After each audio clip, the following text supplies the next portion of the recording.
tous, je suis très heureux de vous recevoir et je voulais d'abord vous remercier.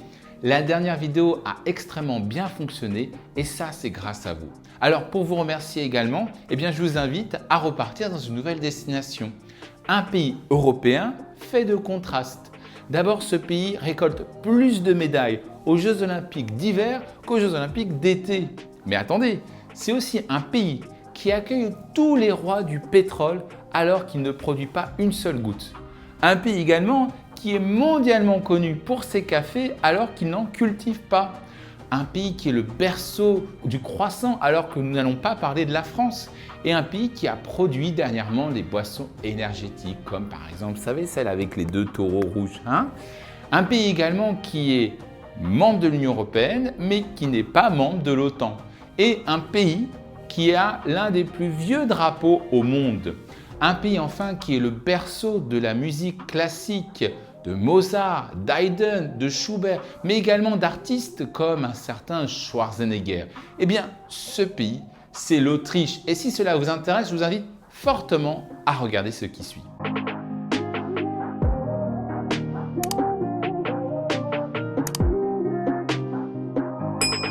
L'Autriche est un pays d'Europe de 83 882 km². Si vous voulez, c'est un pays qui a la taille de ses voisins comme la Hongrie ou la République tchèque. Regardons ses voisins, il a à l'ouest la Suisse et le Liechtenstein. La frontière austro-suisse est coupée en raison du micro-État. Au sud, la Slovénie et l'Italie via 2 cols seulement, celui de Brenner et Restia, alors que la frontière est longue de 430 km. À l'est, la Hongrie et la Slovaquie. Enfin, au nord, la Tchéquie et l'Allemagne, avec qui elle partage sa frontière la plus longue, 784 km. Le nom Autriche vient de l'allemand Österreich, qui signifie le royaume de l'Est, puisque historiquement, le pays était une marche orientale de l'Empire germanique. Alors regardons plus en détail le relief du pays. On constate que l'Autriche est le 3e pays d'Europe avec l'altitude la plus élevée, après l'Autriche et le Monténégro, avec 900 mètres d'altitude. Car les 2 tiers du territoire autrichien est constitué des Alpes. D'abord, les Alpes centrales, qui regroupent les plus hauts sommets et les plus grands glaciers, avec les Hautes Tauern, qui constituent le massif le plus important et abritent le Großkloner, à 3798 mètres d'altitude, qui est d'ailleurs le point culminant du pays. Mais également les Basses Tauern, qui en sont le prolongement oriental, et les Alpes de l'Haute-Saale, au Tyrol, qui compte plusieurs sommets de plus de 3000 mètres, dont le Wildspitz. D'autres sommets majeurs complètent cet ensemble, comme le Großweniger, le Kitzsteinhorn et le Dachstein. Puis nous devons citer les Alpes calcaires du nord et du sud, notamment les Alpes centrales, qui sont encadrées au nord par les Alpes bavaroises, qui offrent des paysages boisés de moyenne montagne, et au sud, les Alpes Carni et les Karawanke, qui forment une frontière naturelle avec l'Italie et la Slovénie. Enfin, nous devons citer les Préalpes, les plateaux et les plaines. Les Préalpes autrichiennes au nord des Alpes sont moins élevées mais très accidentées. Elles accueillent de nombreux lacs comme le Traunsee, l'Attersee, le Mondsee, le Wangolfsee et Altstädter See. À l'extrême nord-ouest, on y trouve même le lac de Constance. Puis, à l'est, le relief s'adoucit avec les plateaux et les plaines de Basse-Autriche et de Burgenland, où se situe le Neusiedler See, le principal lac autrichien. Au nord du Danube, on trouve enfin le massif de Bohême qui forme un vieux plateau granitique non alpin et le bassin de Vienne ouvert vers la Hongrie qui correspond à la partie la plus basse du pays. Toutes ces montagnes donnent naissance à un certain nombre de fleuves, à commencer par le Danube. Fleuve majeur qui traverse l'Autriche sur environ 350 km et qui passe par Linz, Melk et Vienne. Mais nous devons mentionner également le Mur, qui traverse la Styrie et Graz avant de rejoindre la Drave et qui parcourt le sud du pays vers la Slovénie et la Croatie. Et aussi l'Inn, le 3e plus grand cours d'eau d'Autriche, qui traverse le Tyrol et l'Innsbruck. À noter que le climat de l'Autriche est continental au nord et à l'est et montagnard au centre et à l'ouest. Alors regardons plus en détail la géographie humaine de l'Autriche. Après avoir connu une augmentation de 20% depuis 1990, la population autrichienne s'établit aujourd'hui à 9,2 millions d'habitants. Mais on estime que ce chiffre devrait redescendre. Aujourd'hui, les Autrichiens vivent aux 2 tiers dans les villes et 1 tiers dans les campagnes, à commencer par sa capitale, Vienne. Vienne est la capitale et la principale ville d'Autriche. Elle constitue également l'un des 9 Länder du pays. Située à l'est de l'Autriche, elle est traversée par le Danube. Capitale du duché puis de l'archiduché d'Autriche, elle fut pendant près de 600 ans un centre majeur du monde germanique. Au XIXe siècle, Vienne devient la capitale de l'Empire d'Autriche puis de l'Empire austro-hongrois. Elle est notamment le point de départ de la crise bancaire de 1873. Jusqu'au début du XXe siècle, Vienne était la plus grande ville du monde germanophone. Aujourd'hui, Vienne compte environ 2 millions d'habitants, soit près de 20% de la population autrichienne. Elle est le principal centre politique, économique et culturel du pays. De nombreux compositeurs célèbres y ont vécu, comme Beethoven, Brahms, Schubert ou Johann Strauss. La ville accueille également plusieurs organisations internationales, dont l'OPEP que je mentionnais en introduction ou l'OSCE. Enfin, son centre historique est naturellement inscrit au patrimoine mondial de l'UNESCO. Puis nous devons citer la ville de Graz, qui est la capitale de la Styrie. Elle est la deuxième ville du pays avec 300 000 habitants. Fondée au XIIe siècle, la ville devient un important centre commercial et administratif à partir du XIVe siècle, marqué par un essor culturel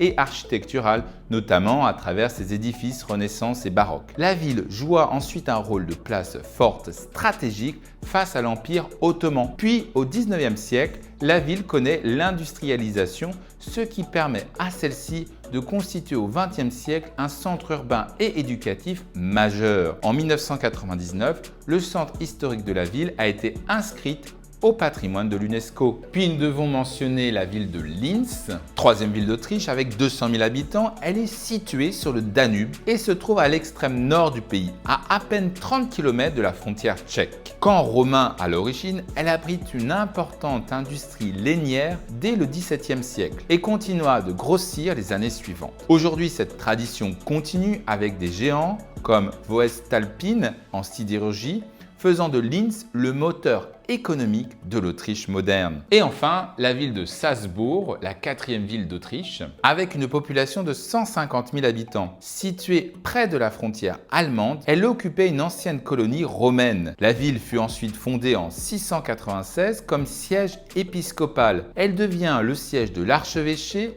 et ses principales sources de revenus étaient l'extraction du sel, le commerce et l'exploitation de l'or. Au XIe siècle fut construite la forteresse des Hohensalzbourg, l'une des plus grandes forteresses médiévales d'Europe. Au XVIIe siècle, enfin, la contre-réforme conduit à la construction de monastères et de nombreuses églises, ce qui permet à la ville aujourd'hui d'avoir un riche patrimoine culturel classé au patrimoine de l'UNESCO. Ville natale de Mozart, elle est aussi un pôle éducatif avec ses universités et l'une des principales destinations touristiques de l'Autriche. Regardons plus en détail le découpage administratif de l'Autriche. Le pays est divisé en 9 Länder, à commencer par l'Est. L'Est autrichien est très peuplé.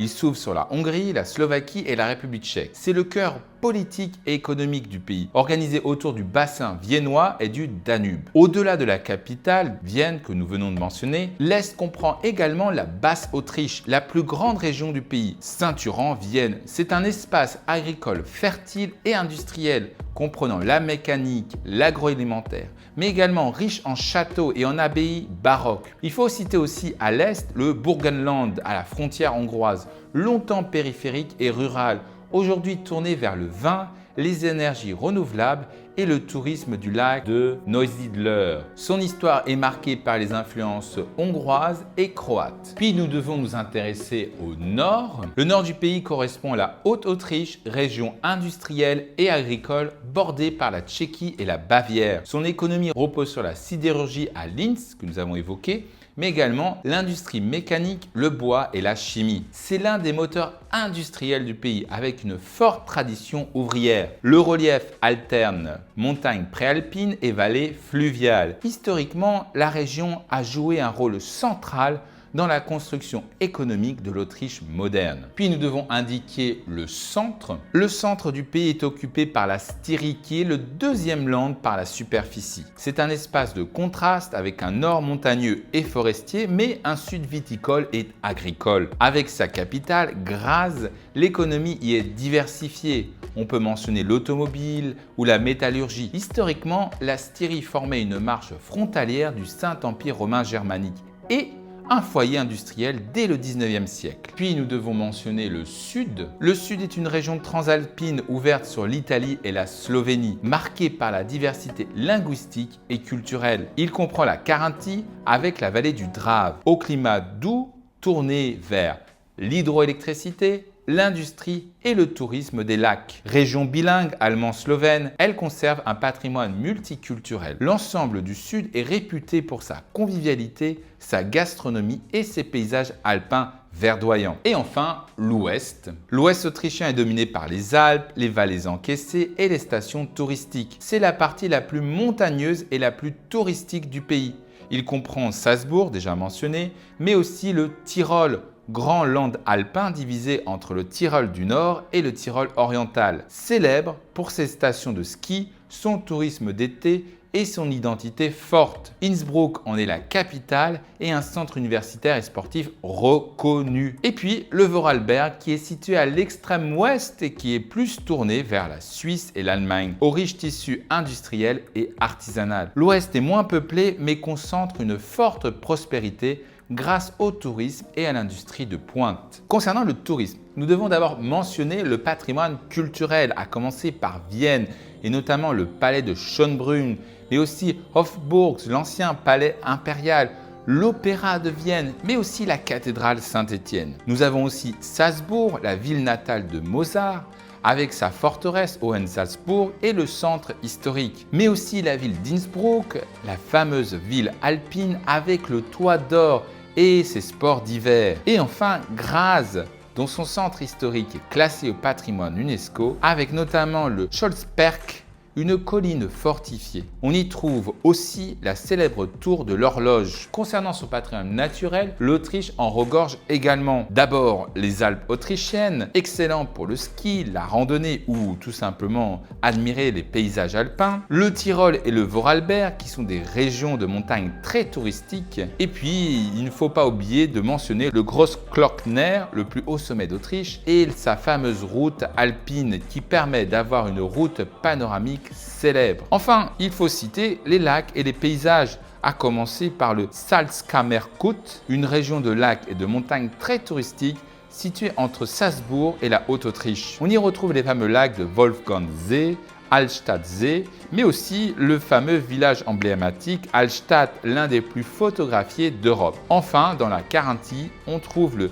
Wörthersee, un lac très populaire en été. La langue officielle de l'Autriche est l'allemand. Il s'agit d'une langue germanique officielle et parlée à la fois en Autriche, en Allemagne, en Suisse, au Liechtenstein et aussi parfois au Luxembourg et en Belgique. Avec 95 millions de locuteurs natifs, les Autrichiens représentent 10% du monde germanophone. Cependant, il existe des variations linguistiques car en Autriche, il s'agit du haut-allemand et plus précisément du bavarois, parlé par 12 millions de locuteurs en Bavière, en Autriche et au Sud-Tyrol. L'intercompréhension demeure, ce qui explique pourquoi les Allemands constituent un groupe étranger important. Concernant la répartition ethnique, l'Autriche est composée de 80% d'Autrichiens, mais elle accueille également de nombreux Européens, dont les Allemands que je mentionnais, mais aussi de nombreux peuples balkaniques et également des Polonais et des Ukrainiens. Concernant les extra-européens, il faut également citer les Turcs, les Afghans, les Syriens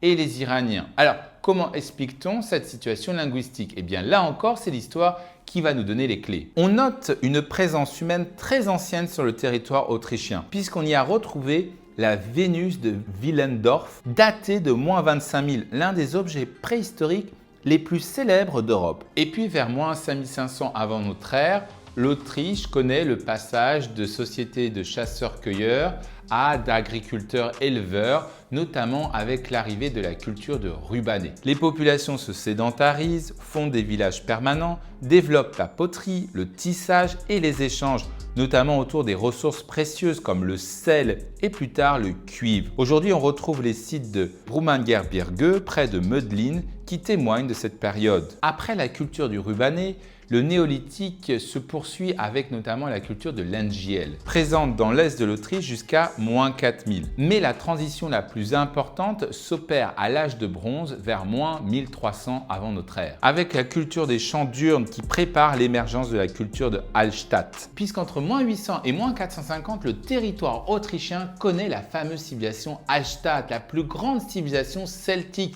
qui domina l'ensemble de la région. La zone ouest est en contact avec les colonies grecques via les Étrusques, alors que la zone orientale entretenait des liens étroits avec les peuples de la steppe. Sa richesse repose surtout sur l'exploitation du sel, qui permet l'exploitation d'un vaste commerce européen. On a retrouvé des produits de luxe importés des mers du Nord, mais aussi de Baltique et d'Afrique. La civilisation Hallstatt est une civilisation très hiérarchisée, avec une élite guerrière. Elle se distingue par la maîtrise du fer, des tombes princières richement décorées et des contacts avec les monts grecs et étrusques. Et puis après cette brillante civilisation, la région est ensuite dominée par d'autres peuples celtes, notamment les Noriques, issus de la culture de la Tène. Il s'agissait d'une confédération de tribus celtiques alpines qui fonda le royaume de Norique, riche et organisé. Sa métallurgie du fer est très avancée et ses relations commerciales avec Rome, notamment avec le sel, sont étroites. Et puis les Romains vont conquérir le Norique en -15, sous le règne d'Auguste, pour contrôler la frontière du Danube face au peuple germanique, mais aussi pour accéder aux ressources précieuses tels que le fer norique ou le sel. A l'inverse, l'ouest du territoire autrichien formait la Rhétie. Et la conquête fut beaucoup plus difficile et menée par les beaux-fils d'Auguste, Drusus et Tibère. Cette fois-ci, la conquête était animée pour des raisons stratégiques. Il s'agissait de contrôler les cols alpins entre l'Italie et l'Europe du Nord et ainsi sécuriser la frontière nord de l'Italie. De plus, les peuples rhétiens étaient perçus comme instables et parfois hostiles. Ainsi, sous la période romaine, le territoire autrichien est composé à la fois de la province du Noricum, mais également de la Rhétie. Les Romains ont construit de nombreuses villes encore existantes, comme Vienne, nommée Vindobona, Salzbourg, nommée Juvavum, Innsbruck, nommée Valdidena, ou Bréganz, appelée Bregantium. Les principales villes d'Autriche sont donc fondées sous la période romaine, mais elles le sont en tant que camp romain pour protéger le limès, la frontière de l'Empire romain face au peuple germanique. La frontière nord sur le Danube est fortifiée et c'est aussi sous la période romaine que le christianisme fit son apparition. Le tournant se situe en 372. Puisque à la suite de la défaite militaire romaine d'Andrinople, que nous évoquerons plus tard, cela a entraîné un affaiblissement durable de l'Empire romain. Il est contraint d'installer en Pannonie de nombreux peuples migrants comme fédérés, afin de défendre les frontières et stabiliser la région. Pour rappel, un fédéré est un peuple installé par les Romains par traité en échange d'un service militaire pour protéger la frontière. Mais ceci ne permet pas de freiner les peuples germaniques qui envahissent le territoire, à l'instar des Marcomanes, des Quads, des Alamans, des Goths, des Lombards, sans oublier les Huns. Ce qui a pour conséquence que les villes romaines déclinent et que le limès n'est plus protégé. Et les populations romaines restées sur place sont mêlées à des peuples germaniques. Les Ostrogoths, suivis des Lombards, contrôlèrent la région jusqu'à l'arrivée des Slaves et des Avars au 7e siècle. Et puis, entre le 7e et le 8e siècle, les Bavarois, un peuple germanique venu du nord-ouest, va s'installer durablement à l'ouest du territoire autrichien. Ils cohabitent puis dominent progressivement les Slaves et dès le 7e siècle, les Bavarois envoient des missionnaires comme Saint Rupert à Salzbourg. Tandis qu'après 788, Charlemagne s'appuie sur l'Église pour intégrer la Bavière dans son empire. Mais à l'est, vous avez toujours les Avars qui vont finalement disparaître après les campagnes menées par Charlemagne entre 791 et 796. La région est alors intégrée à l'Empire carolingien et organisée en marche orientale, la Ostmark, chargée de défendre la frontière et de contrôler les Slaves et les peuples de l'Est. C'est de cette marche que l'Autriche va adopter son nom actuel, Österreich, le royaume de l'Est. Parmi ceux-ci, les invasions hongroises représentèrent une menace à partir de 862 et ne seront arrêtées qu'en 955 à la bataille de Lerchfeld, ce qui permet au souverain allemand Othon Ier de fonder le Saint-Empire romain germanique en 962. Pour l'Autriche, l'empereur confie la marche d'Autriche à la dynastie des Babenberg, ce qui marque la naissance de l'Autriche médiévale en 976. Les Babenberg, au pouvoir pendant 300 ans, vont continuer leur extension vers l'est, développent les villes de Vienne et de Krems, ainsi que le commerce et l'agriculture. Et puis même en 1156, l'Autriche devient un duché héréditaire suite à la signature de Frédéric Barberousse du Privilegium Minus. Toutefois, en 1246, le dernier duc Frédéric II meurt sans héritier. L'Autriche est disputée entre plusieurs familles et en 1276 échoue finalement aux Habsbourg.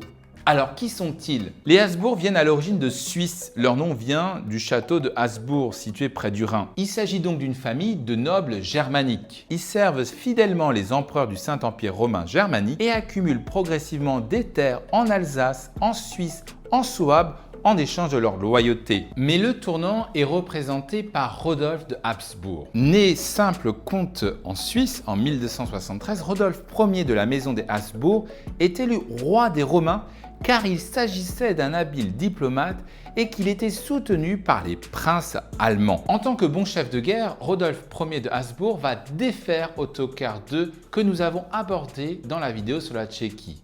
Il reçoit donc en retour l'Autriche et la Styrie et il installe sa famille pendant 640 ans. Mais les Habsbourg sont ambitieux et il veut être aussi empereur du Saint-Empire romain germanique. Il faudra attendre 1438 pour qu'un autre Habsbourg soit couronné empereur. Mais à partir de cette date, les Habsbourg resteront empereurs sans interruption jusqu'en 1806. Grâce à cette position, ils en retirent prestige qui leur permettent de passer des mariages avec la Bourgogne, l'Espagne, la Bohême et la Hongrie, et ainsi de construire un immense empire sans conquête directe. Pour cela, nous devons mentionner deux étapes. D'abord, nous avons la montée de l'apogée au XVIe siècle. En 1477, Maximilien Ier se marie avec l'héritière Marie de Bourgogne. Les Pays-Bas et l'Est de la France deviennent autrichiens. Puis leur fils Philippe le Beau se marie avec Jeanne de Castille. Et leur fils n'est rien d'autre que Charles Quint, roi d'Espagne et empereur qui règne sur un empire où le soleil ne se couche jamais. L'Autriche devient dès lors le cœur politique de l'Europe, constitue à elle seule 10% du Saint-Empire romain germanique et n'a qu'un seul objectif, dominer le monde germanique. Mais l'empire est devenu trop vaste à gouverner. Ils décident dès lors de scinder leur empire en deux. Vous aurez dès lors une branche en Espagne que nous étudierons plus en détail, mais également une branche en Autriche avec Ferdinand Ier. Avant de devenir empereur, Ferdinand Ier était aussi devenu en 1526 roi de Hongrie et de Bohême suite à la mort du roi Louis II de Jagellon à la bataille de Mohács, que nous avons abordé dans les vidéos de la Hongrie et de la Tchéquie. Et puis il arrive une deuxième phase où la domination de l'Autriche est contestée. D'abord avec la France lors des guerres d'Italie, où les deux pays veulent contrôler la péninsule. Nous le verrons plus en détail lors de la vidéo sur l'Italie du Nord. Les Habsbourg sortent victorieux, mais cette rivalité continue jusqu'au XVIe et XVIIe siècle, où la France cherche à les affaiblir en soutenant parfois les princes protestants ou les Ottomans. À l'issue de la guerre de 30 ans, les Habsbourg sont finalement défaits. Et c'est la fin de la suprématie, par exemple, des Habsbourg sur l'Espagne.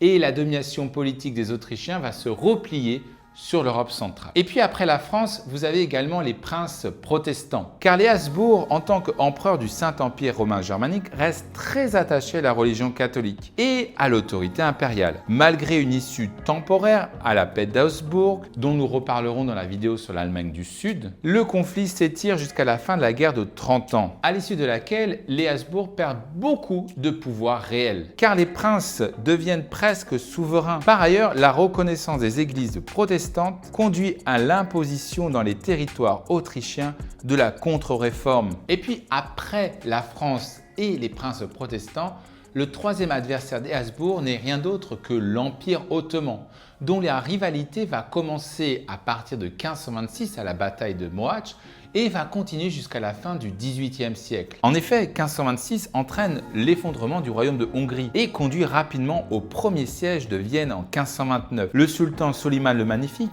attaque la capitale autrichienne mais échoue. Le conflit se poursuit pendant plus d'un siècle, marqué par des affrontements réguliers et des frontières instables en Hongrie. Le traité de Jivatorok de 1606 marque une première pause dans l'affrontement entre les deux empires et instaure un certain équilibre sans pour autant mettre un terme définitif à la rivalité. Et puis, comme on l'a dit, à la fin de la guerre de 30 ans, l'Autriche se retrouve confrontée à deux adversaires. D'une part, à l'ouest, la France, d'autre part, l'Empire ottoman. L'Empire ottoman connaît alors un regain de puissance sous les grands vizirs Köprülü, ce qui conduit au deuxième siège de la ville de Vienne. La ville est sauvée grâce à une coalition chrétienne menée par le roi de Pologne Jean III Sobieski, dont nous avons parlé dans la vidéo sur la Pologne. Et puis, à partir du second siège de Vienne, l'initiative change de camp. Le pape Innocent XI organise la Sainte Ligue et sous le règne de Léopold Ier, avec des chefs militaires comme Eugène de Savoie, les Habsbourg remportent plusieurs victoires décisives. Les traités de Karlowitz et de Passarowitz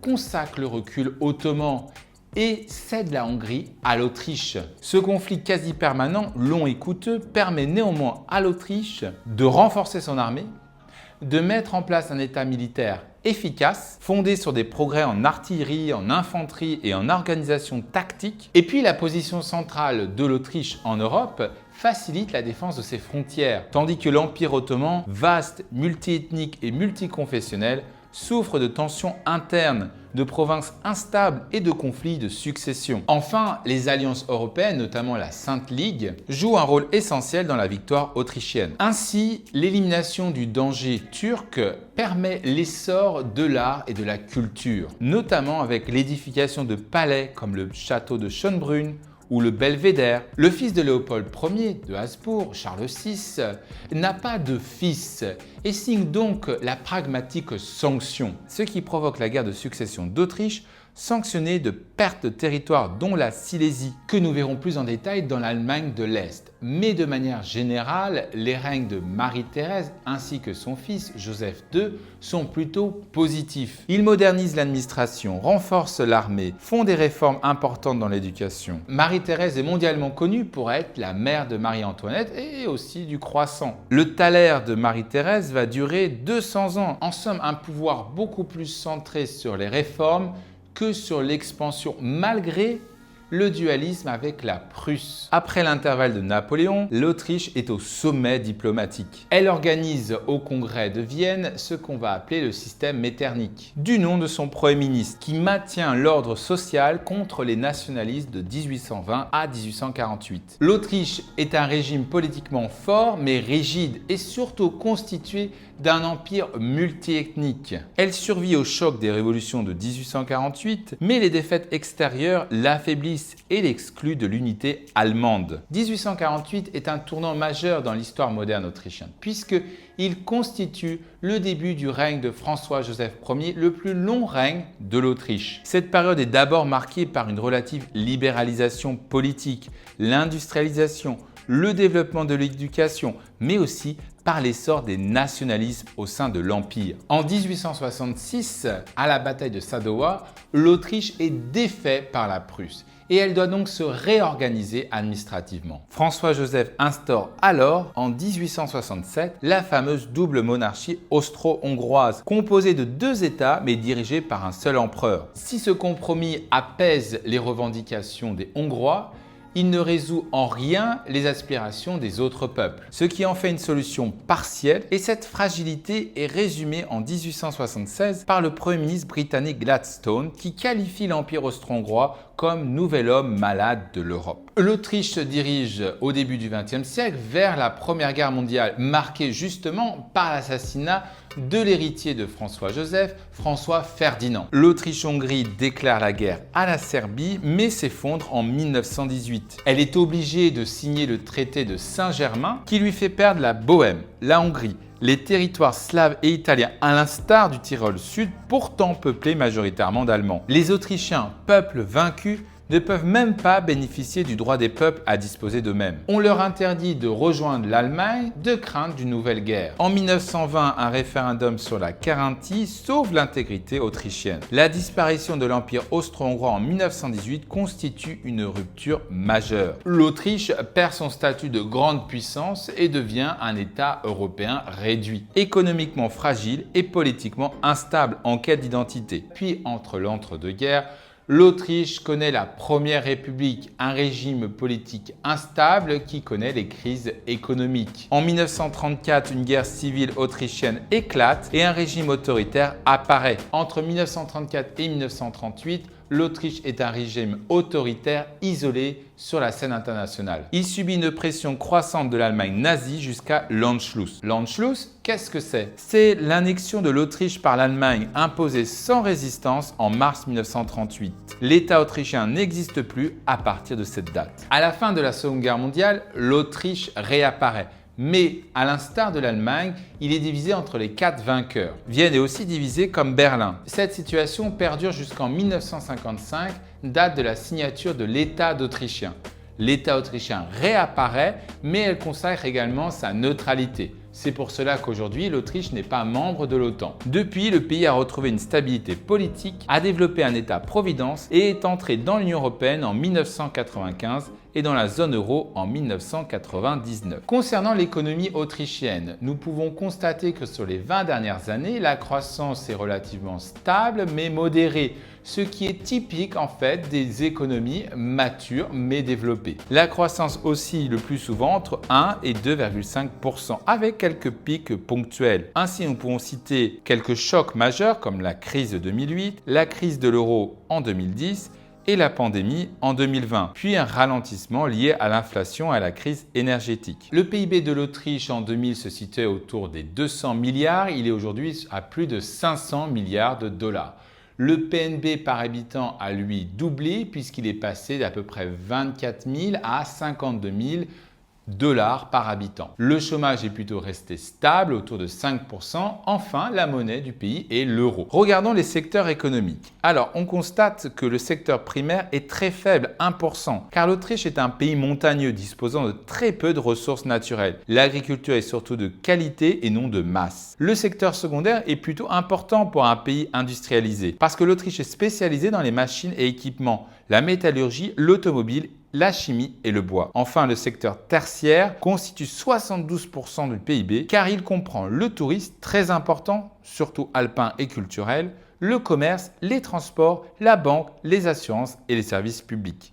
Les grands groupes du pays, on peut citer OMV dans l'énergie, Voestalpine dans la sidérurgie, Strabag dans la construction et Erste Group dans la banque. Mais on peut aussi ajouter Red Bull, Swarovski, Raiffeisen Bank International, Vienna Insurance Group et Andritz qui sont des acteurs majeurs dans leur secteur. Concernant la culture et la personnalité, nous devons d'abord mentionner Mozart, prodige dès l'enfance qui a composé plus de 600 œuvres et qui a profondément influencé la musique classique. Mais également Joseph Haydn, considéré comme le père du quarter à cordes et qui a influencé Mozart, Franz Schubert, Johann Strauss, qui est célèbre pour ses valses, Herbert von Karajan, l'un des plus grands chefs d'orchestre, et également l'Opéra de Vienne, fondé en 1869 et qui joua un rôle central dans la vie musicale du pays. Mais aussi, nous devons mentionner Sigmund Freud, le fondateur de la psychanalyse, Karl Landsteiner, immunologiste autrichien qui a découvert les fameux groupes sanguins A-B-O, Gregor Mendel, qui est le père de la génétique moderne, Erwin Schrödinger, qui est lauréat du prix,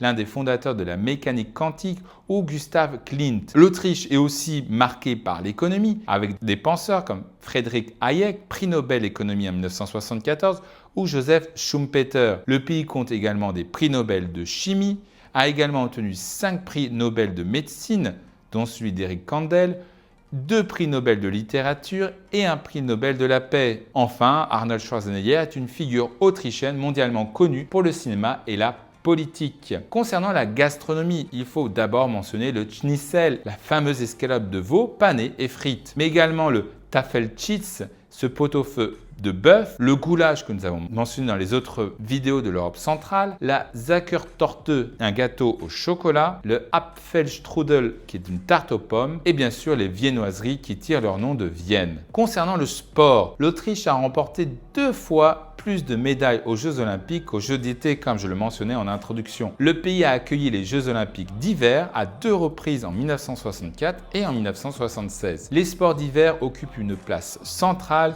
notamment le ski alpin, le snowboard, le saut à ski, le biathlon et le ski de fond. L'Autriche est également présente en sport automobile avec le Grand Prix d'Autriche de Formule 1 disputés sur le Red Bull Ring à Spielberg. Et aussi au tennis, notamment avec Dominic Thiem qui a remporté l'US Open de 2020. Enfin au football, la meilleure performance du pays en Coupe du Monde reste un quart de finale en 1978 contre le Brésil. Les 3 clubs les plus importants du pays sont le Sturm Graz, le Red Bull Salzbourg qui atteint une finale de Coupe de l'UEFA en 1994 et le Rapid de Vienne qui détient le record de titres nationaux. Je termine mon exposé en évoquant les défis de l'Autriche. D'abord les défis géopolitiques. Comment l'Autriche peut gérer à la fois sa neutralité avec la coopération sécuritaire dans l'Union européenne.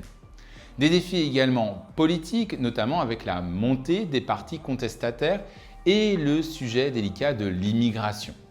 Des défis également économiques avec le vieillissement de sa population et la dépendance de l'économie autrichienne via l'Allemagne. Et enfin des défis environnementaux, notamment avec la fonte des glaces. Eh bien, comme d'habitude, si vous avez aimé, n'hésitez pas à liker, à partager, à vous abonner. Quant à moi, je vous retrouve dans une prochaine vidéo. À très bientôt. Au revoir.